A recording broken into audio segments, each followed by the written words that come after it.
నమస్తే, welcome to our channel. నేను మీ journalist నవత. కేటీఆర్ తీరు మార్చుకోకుంటే తెలంగాణలో పార్టీ మనుగడే కష్టం. గీ నోటికొచ్చిన మాటలు మాట్లాడే తెలంగాణలో బీఆర్ఎస్ అధికారం కోల్పోవడానికి కారణమైంది.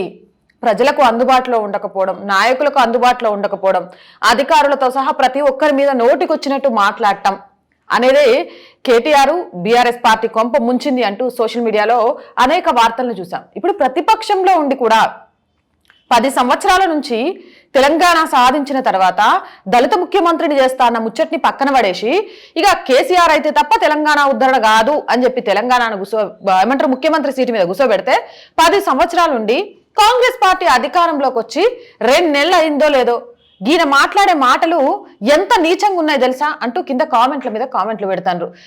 ఎవరికైనా అధికారం వచ్చినాక కొంత సమయం ఇవ్వాలి. ఆ సమయం లోపు వాళ్ళు చెప్పిన వాగ్దానాలను పూర్తి చేయకపోతే ఉద్యమించాలి, లేకపోతే ప్రశ్నించాలి. కానీ సమయమే ఇవ్వకుండా 10 సంవత్సరాల సమయం తీసుకున్న మనం ఎదుటోడి మీద దుమ్మెత్తిపోయడం ఎంతవరకు కరెక్ట్ అంటారు? అసలు ఇవన్నీ ఎందుకు చెప్తున్నా అంటే కేటీఆర్ సారు మీ మంచికే. ఒకసారి ఈ వీడియో అయితే చూద్దాం. ఫస్ట్, కనకపు సింహాసనమున శునకము గుర్చుండబెట్టి శుభలగ్నమున పట్టము కట్టిన వెనుకటి గుణమేల మాను వినరా సుమతి అన్నారు. అంటే మంచి ముహూర్తం చూసి ఒక శునకాన్ని తీసుకొచ్చి మరి ఒక మంచి పదవిలో పెట్టిన నీచ మానవులు తమ వెనుకటి గుణాలు మానరు అని సుమతి శతకంలో ఏనాడో చెప్పినారు. కాబట్టి వారి గురించి నేను మాట్లాడినా నోరు ఖరాబ్ చేసుకోను. కానీ ఒకటి మాత్రం వాస్తవం, ఈ అహంకారం, ఈ రకమైన ఒక వెకిలి వ్యవహారం మాకు వాళ్ళని చూస్తుంటే ఒకటే అనిపిస్తూ ఉంది. ఈ ప్రభుత్వంలో ఉండే పెద్దలను చూస్తుంటే ఒకటే అనిపిస్తూ ఉన్నది. వారు మాటి మాటికి మమ్మల్ని అంటూ ఉన్నారు, మీరు ఇంకా అధికారంలో ఉన్నట్టుగా భావిస్తున్నారు అంటున్నారు. కానీ వాస్తవం ఏంటంటే వాళ్ళు ఇంకా ప్రతిపక్షంలోనే ఉన్నామనుకుంటున్నారు, మేము అధికారంలో ఉన్నామనుకుంటున్నారు. అందుకే వాళ్ళు చూస్తే మీరు మా మీద ఆడిపోసుకుంటున్నారు. మీకు అధికారం ఇచ్చి 45-50 రోజులు అయ్యింది. మమ్మల్ని ఆడిపోసుకోవడం ఎందుకు, మమ్మల్ని తిట్టిపోసుకోవడం ఎందుకు? శాతనైతే మీరు ఇచ్చిన 420 హామీలు నెరవేర్చండి. శాతనైతే సేవ ఉంటే ప్రజలకు ఇచ్చిన హామీలు నెరవేర్చండి. రైట్, మొత్తానికైతే చూసాం కదా, మంచి సుమతి శతకాన్ని చెప్పిండ్రు కేటీఆర్. మరి ఈ సుమతి శతకం బాగానే ఉంది, కానీ ఎవరిని ఉద్దేశించి ఈ సుమతి శతకం చెప్పింది? కింద కామెంట్లలో చాలా ఈజీగా చెప్పిండ్రు, అధికారంలో ఉన్న రేవంత్ రెడ్డి గురించి అనేది రిప్లైలు ఇచ్చిన వాళ్ళలో. అయితే ఇక్కడ చాలా మంది కేటీఆర్ గురించి నెగిటివ్ కామెంట్స్ పెట్టారు. అవేంటి అంటే మీ గురించి మీరు బాగానే చెప్పారు. అసలు ఈ నెనకున్న పాడి కౌశిక్ రెడ్డి ఆడవాళ్ళ గురించి అసభ్యంగా మాట్లాడినా, లేకపోతే కులాన్ని ఉద్దేశించి దూషించినా, మనుషులు పెట్టి చంపేయిస్తా అన్నా ఆయన ఎమ్మెల్యే పదవికి అర్హుడు అని వెనకబెట్టి నవ్వించుకుంటాడు. ఆడపిల్లల మీద అవినీతి ఆరోపణలు, పోలీసులు అడ్డం పెట్టుకొని రాజకీయం చేసిండ్రు, పథకాల పేరుతోటి దందాలు చేసిండ్రు అనే నాయకులను మార్చకుండా సీట్లు ఇచ్చిండ్రు. అసలు కనకపు సింహాసనం మీద సునకాన్ని కూర్చోబెట్టడానికి ప్రయత్నం చేసింది ఎవరు? ఈరోజు అది నేను క్వశ్చన్ చేస్తుంది కదా యావత్ తెలంగాణ. ట్విట్టర్ అంటే యావత్ ఏమంటారు దేశం మొత్తం కూడా క్వశ్చన్ చేస్తోంది. మరి 10 సంవత్సరాల పాలనలో మనం చేసింది ఏంది? ఏం చేసినాం మనం ఈ 10 సంవత్సరాలలో? మనం ఏమైనా చేసుంటే ఎదుటి వాళ్ళని అనొచ్చు, కానీ మీరేమి చేయలేదు కదా. మీరేమైనా చేసుంటే అప్పుడు మాట్లాడుంటే బాగుండేది. ఈ కనకపు సింహాసనం గురించి కేసీఆర్కి అన్ని రోజుల నుంచి కూర్చున్నాడు కదా కనకపు సింహాసనంలో, ఏం చేశాడు కూర్చొని? ఇగో కేటీఆర్ చెప్పేది ఈ కాపలా కుక్క గురించే కదా. ఎవరో ఇక్కడ కనబడుతుంది చూసిండ్రా స్క్రీన్ మీద? కుక్క బొమ్మేసి కేసీఆర్ బొమ్మేసిండు. పక్కన ఎవ్వరూ అనవసరం లే. అయ్యను విమర్శించడానికి కొడుకే పెద్ద కారణమై ఒక అవకాశం కల్పిస్తాడనమాట. దానికి సంబంధించి వీడియో ఉంది, ఒకసారి ప్లే చేసి చూపిస్తాను నేను మీకు. ఇది కూడా నేను కాపలా కుక్కలాగుంటా అని చెప్పిన అంటే కుక్కలు పాడవాడు అడ్డమైన కుక్కలన్నీ మా దగ్గరనే దాపరమైన ఈ కుక్కలు. కుక్క పాడవాడు, ఈ కుక్క ఎక్కడవా ఆయన? ఈ కుక్క ఎవరిదో? ఈ కుక్క ఎవరయ్యా? కుక్క వచ్చిందంటే నేను కాపలా కుక్కలాగుంటా అని చెప్పిన. వచ్చి నీ పాడుగా నువ్వా సారు కుక్క అనుకున్నావు? నువ్వు ఏమనుకోకు సారు. నేను ఎప్పటి నుంచో చెప్తా ఉన్నా. ఏందది? ఒక దళిత నాయకుడిని ముఖ్యమంత్రి చేస్తాను ఇది. ఏది చేయకపోతివా? మరి నేను చెప్పిన అంటే తల నరుక్కుంటా గానీ ఆ మాట తప్పను. తల నరుక్కున్నాడా సార్ కేటీఆర్ సార్? మరి ఫస్ట్ మీ అయ్య దగ్గరికి పోయి మరి తలిస్తావా? ఇన్ని మాటలు తప్పినాం మనం, ఈరోజు అధికారం కోల్పోయాము, 10 సంవత్సరాల అధికారంలో ఉన్నప్పుడు ఒకసారి సభల్లో మాట్లాడినప్పుడు, ప్రధాన మంత్రి గురించి మాట్లాడినప్పుడు, గవర్నర్ గురించి మాట్లాడినప్పుడు, ప్రతిపక్ష నాయకుల గురించి మాట్లాడినప్పుడు మీ నోట్లో నుంచి మాటలు ఎలా వచ్చాయి? అంటే గతాన్ని మర్చిపోయి ఇప్పుడు మాట్లాడటము అనేది మనల్ని మనం చులకన చేసుకున్నట్టే. ఇంకా దీనికి సంబంధించి చాలా రీట్వీట్లు వచ్చాయి, వాటిని కూడా మీకు చెప్తాను. అయితే ఇదనే కాదు, ఒక పక్క నుంచి తెలంగాణలో కాంగ్రెస్ అధికారంలోకి వచ్చి అధికారాన్ని కోల్పోయిన తర్వాత అధికారం లేదు అనే బాధ ఈ రోజు కేసీఆర్ తో ఏమేమో మాట్లాడిస్తోంది అని చాలా మంది కామెంట్లు పెడుతున్నారు. చదువుతూ చూడండి. 10 సంవత్సరాలు ఒక కుక్క జన్వాడ మరియు బెంగళూరు ఫామ్ హౌస్ లో రాసలీలలు బయటపడ్డాయి. చీకటి ముసుగులో మీరు చేసిన అరాచకం వల్ల మీకు గతి పట్టింది. నీతి సూత్రాలు మానుకో, ముందు నువ్వు చేసిన అక్రమాలు వెనక్కి తిరిగి చూసుకుంటే బాగుంటది.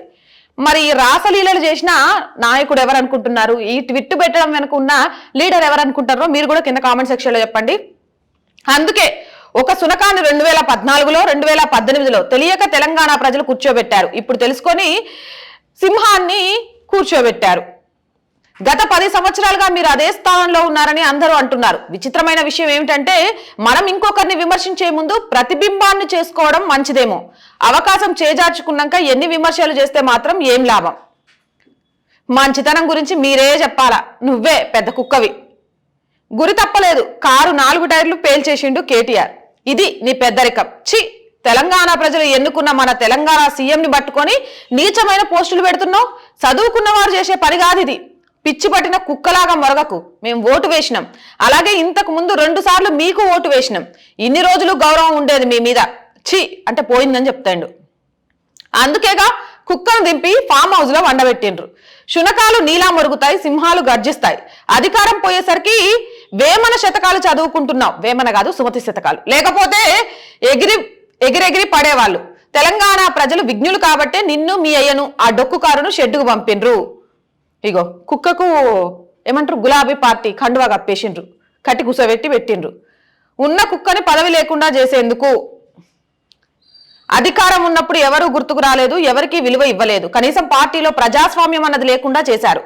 ఒక నియంతలాగా వ్యవహరించడం వల్లనే ఈ రోజు ఈ పరిస్థితి వచ్చింది. పార్టీలో ప్రజాస్వామ్యం లేకుండా పోయింది. ఉద్యమం చేసిన వాళ్ళని, ప్రాణత్యాగం చేసిన వాళ్ళ విలువలు ఇవ్వకపాయే. పెద్దలు ఊరికే అనరు. 2014 నుంచి 23 వరకు సింహాసనం మీద ఒక తాగుబోతు శునకం కూర్చుంది. జనాలు చెప్పుతో కొట్టి అహంకారాన్ని దించారు. ఇప్పుడు ఆ సింహంపై కూర్చుంటే మళ్ళీ కుక్కలు అడ్డగోలుగా మరుగుతున్నాయి. ఏదేమైనా కానీ ప్రతిపక్షంలో ఉన్నప్పుడు కొంత విజ్ఞత ఉండాలి. రేవంత్ రెడ్డి సారు దావోస్ లో మాట్లాడిన ఇంగ్లీష్ గురించి కూడా మన ఏమంటారు కేటీఆర్ సారు చాలా బాగా విమర్శించే ప్రయత్నం చేసిండ్రు. కేటీఆర్ సారు చదువుకున్నోళ్ళు అంటే ఇంగ్లీష్ ఫర్రగా నీలాగా మాట్లాడేటోళ్ళే నాయకులు ఉండాలంటే మరి తెలంగాణ విద్యాశాఖను మొత్తం తీసుకుపోయి నీ ప్రభుత్వ హయాంలో ఏవి రాని సవితా ఇంద్రారెడ్డి చేతిలో పెట్టిండ్రుగా. గప్పుడు యాద రాలే? ఎంతమంది మంత్రులు కాకు సున్నా పెడితే డమ్ అనేటోళ్ళు ఉన్నారు. గప్పుడు యాద రాలే? భాష ఇంగ్లీష్ అనేది ఒకరికి లాంగ్వేజ్ అర్థం చేసుకోవడానికి మాత్రమే పెట్టింది, కానీ భావ ప్రకటన కాదు. మన భావ ప్రకటన ఎదుటి వారికి అర్థమైతే చాలు.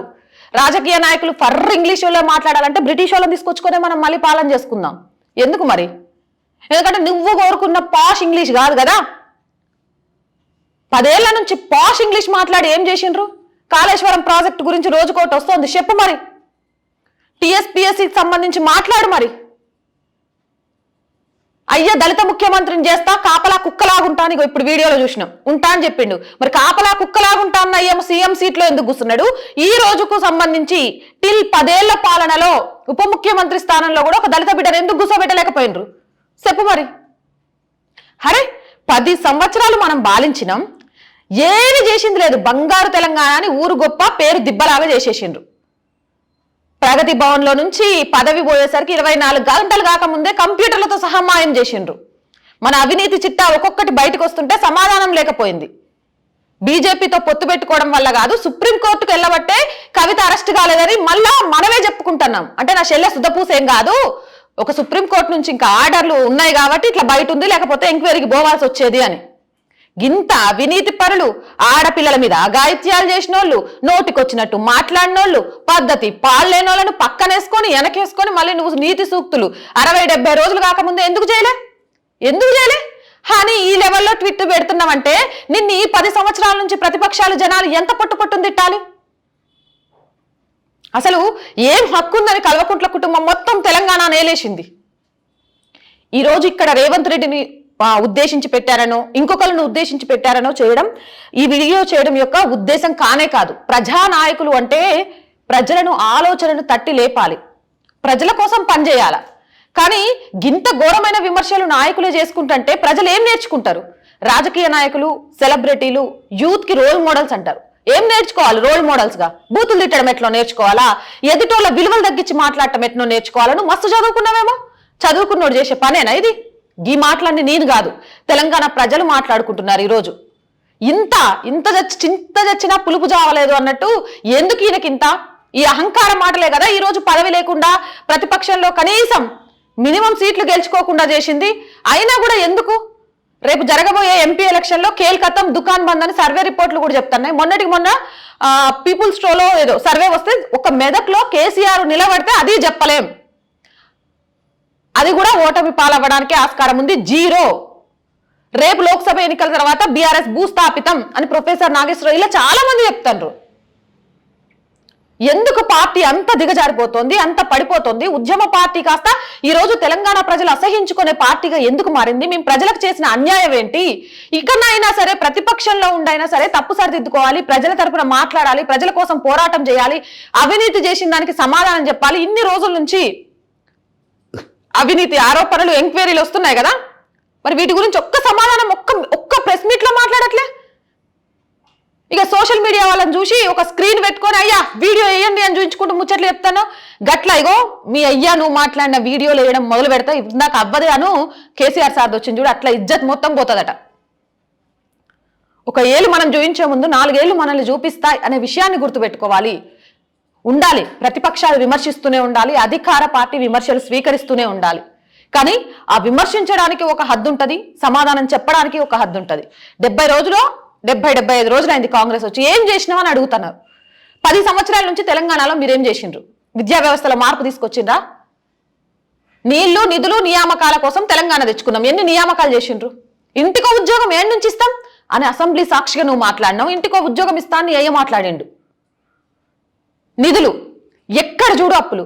ఈ రోజు మీరు కాక అధికారంలోకి ఎవ్వరు వచ్చినా సరే ఆర్థికంగా అతరాకుతలం అవ్వడానికి ఔటర్ రింగ్ రోడ్ తో సహా ప్రతి పైసలు ఖర్చు పెట్టేసినావు. అందరి కాడికి అప్పు తీసుకున్నావు. నార్త్ జోను, సౌత్ జోను, బాండ్లు అన్ని తాకట్టు పెట్టేసినావు. ఏం చేసినావయ్యా అని అంటే తెలంగాణకు నిధులు చేకూర్చడం కాదు, తెలంగాణ నిధులను తాకట్టు పెట్టినావు. అడ్డికి పావుసేరు. హైకోర్టు నుంచి అయ్యకు నోటీసులు వచ్చినాయి అనుకుంటా కదా. 1100 కోట్ల భూమిని 33 కోట్లకు దొబ్బేయాలని చూసిండ్రు. అదెవరో లాయర్ అని అడ్డుపడ్డాడు కాబట్టి సరిపోయింది. మాట్లాడండి దాని మీద. మేము అన్యాయంగా తీసుకోవాలనుకోలేదు.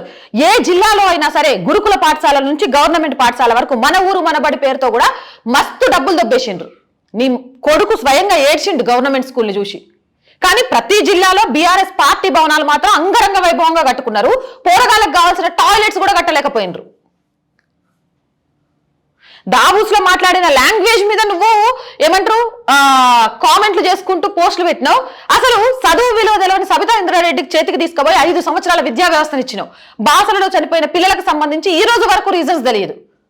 ఉస్మానియాలో పరిస్థితులు ఈ రోజు వరకు తెలియదు. స్కూళ్లలో ఎందుకు టాయిలెట్స్ లేవు? సరూర్ నగర్ స్కూల్ టాయిలెట్స్ గురించి కూడా మాట్లాడలేదు. ఎవరికైనా ఒక సమయం, ఒక పద్ధతి ఉంటది. అది దాటి ప్రవర్తిస్తే మాత్రం ప్రజలు ఆగ్రహ జ్వాలలకు గురై రేపు తెలంగాణలో బీఆర్ఎస్ అనేది ఒకప్పుడు పార్టీ చరిత్రలో నిలిచి ఉండేది. తెలంగాణ ఉద్యమ సమయంలో ముందుండి నడిపించిన అని చెప్పి కుటుంబాన్ని తీసుకొచ్చుకొని ఆ తర్వాత పదవులు వర్కింగ్ ప్రెసిడెంట్లు అప్పచెప్పి దళిత ముఖ్యమంత్రి దగ్గర నుంచి దళితులకు 10 లక్షల వరకు అన్ని మోసాలే చేసుకుంటూ మా ఎమ్మెల్యేలు నచ్చిన వాళ్ళకే దళిత బంధు ఇయ్యమని చెప్పి అందులో కూడా కమిషన్లు నొక్కి ఈ రోజు ఉద్యమ పార్టీ కాదు రాజకీయ పార్టీగా మారుస్తున్నామని అప్పటి ముఖ్యమంత్రి కేసీఆర్ చెప్పంగానే మాకు ఉద్యమ పార్టీ ఉద్యమ నాయకులే కావాలి తప్ప రాజకీయ పార్టీ రాజకీయ నాయకులు వద్దని దాన్ని భూస్థాపితం చేసిండ్రు. ఇది టీఆర్ఎస్ఆ బీఆర్ఎస్ఆ అంటే కూడా నాయకులు చెప్పుకోలేని పరిస్థితిలో ఉన్నారు. ఎందుకంటే జాతీయ హోదా కూడా ఈ పార్టీకి వచ్చే అవకాశం లేదు, మొన్న అయితే రాలేదు అని గిది చరిత్రలో చదువుకోవడానికే తప్ప రానున్న రోజుల్లో కనబడదు అనేది తెలంగాణలో ప్రజలు చెప్తారు. ఇది కేటీఆర్ సార్ ట్విట్కో రేవంత్ రెడ్డి సార్ అన్నాడనో కాదు, ఏ నాయకులైనా సరే ప్రతిపక్షంలో ఉన్నా అధికార పక్షంలో ఉన్నా మనం మాట్లాడే మాటలు యూత్కి ఇన్స్పిరేషన్ లాగా ఉండాలి. అరే నాయకుడు అంటే అట్లుండాలా, నా కొడుకుని రాజకీయ నాయకుడిని చేయాలనాలి. ఈరోజు రాజకీయం అంటే బూతు మాటలు, బీరు బిర్యానీ వంచటాలు, ఎన్ని డబ్బులు ఎన్ని కోట్లు పెడితే గెలవడాలు అన్నట్టు అయిపోయింది. ఇలానే అయితే నిజంగా ప్రజాస్వామ్యం కొన్ని రోజులకు వ్యాపారంగా మారిపోద్ది, లేకపోతే బూతులు నేర్పించే ఒక విద్యాలయంగా మారిపోద్ది. అది కాదు కోరుకునేది. నాయకుల్లో మార్పులు రావాలి, ప్రతిదానికి ఒక సమయం ఇవ్వాలి. మనం మాట్లాడే మాటలు మన ఇంట్లో మన బిడ్డ కొడుకు కూడా ఇంటుంటారు. అరే మాయ గింత ఇజ్జత్ లేకుండా మాట్లాడతాడా, గింత గలీజ్గా మాట్లాడతాడా అనుకునేలాగా ఉండకూడదు. తెలంగాణ భాష